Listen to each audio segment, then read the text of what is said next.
ang 22 kabanata ng Apokalipsis. At ipinakita niya sa akin ang isang ilog ng tubig ng buhay, na maningning na gaya ng bubog, na lumalabas sa luklukan ng Diyos at ng Kordero.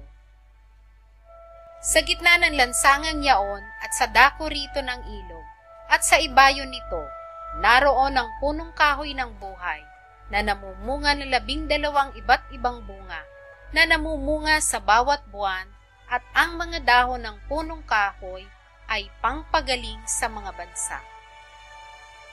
At hindi na magkakaroon pa ng sumpa, at ang luklukan ng Diyos at ng Kordero ay naroroon, at siya'y paglilingkuran ng kanyang mga alipin.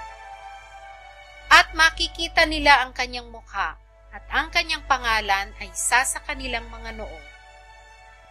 At hindi na magkakaroon pa ng gabi, at sila'y hindi nangangailangan ng liwanag ng ilawan, ni ng liwanag man ng araw, sapagkat liliwanagan sila ng Panginoong Diyos, at sila'y maghahari magpakailan-kailanman.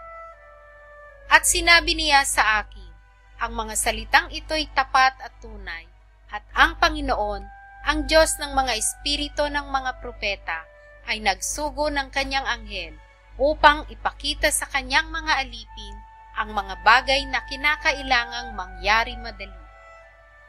At narito, ako'y madaling pumaparito. Mapalad ang tumutupad ng mga salita ng hula ng aklat na ito. At akong si Juan, ako ang nakarinig at nakakita ng mga bagay na ito. At nang aking marinig at makita, ay nagpatira pa ako upang sumamba sa harapan ng anghel na nagpakita sa akin ng mga bagay na ito.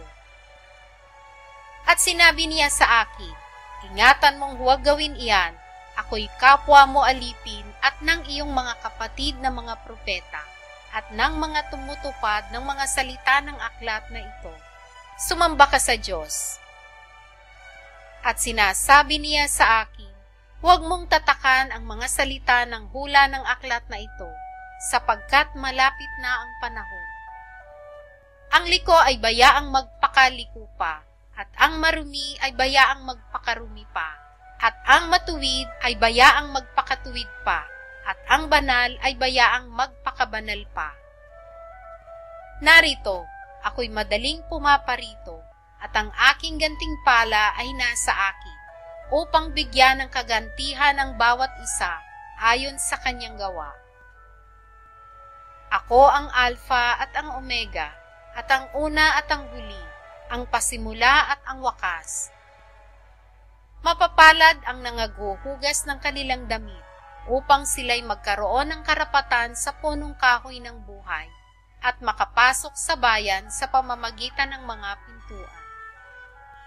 Nangasa labas ang mga aso, at ang mga manggagaway, at ang mga mapakiapid, at ang mga mamamatay tao, at ang mga mapagsamba sa Diyos-Diyosan, at ang bawat nag-iibig na gumawa ng kasinungalingan. Akong si Jesus ay nagsugo ng aking anghel upang sa inyo'y magpatotoo ng mga bagay na ito sa mga iglesia. Ako ang ugat at ang supling ni David, ang maningning na tala sa umaga. At ang espiritu at ang kasintahang babae ay nagsasabi, halika, at ang nakikinig ay magsabi, halika, at ang nauuhaw ay pumarito, ang may ibig ay kumuhang walang bayad ng tubig ng buhay. Aking sinasaksihan sa bawat taong nakikinig sa mga salita ng hula ng aklat na ito.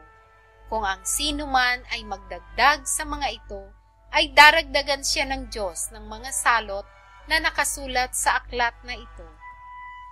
At kung ang sino man ay mag-alis sa mga salita ng aklat ng hulang ito, ay aalisin ng Diyos ang kanyang bahagi sa punong kahoy ng buhay at sa bayang banal na nangakasulat sa aklat na ito. Ang sumasaksi sa mga bagay na ito ay nagsasabi, oo, ako'y madaling pumaparito. Siya nawa, pumarito ka, Panginoong Hesus. Ang biyaya ng Panginoong Hesus ay mapa sa mga banal nawa. Siya nawa.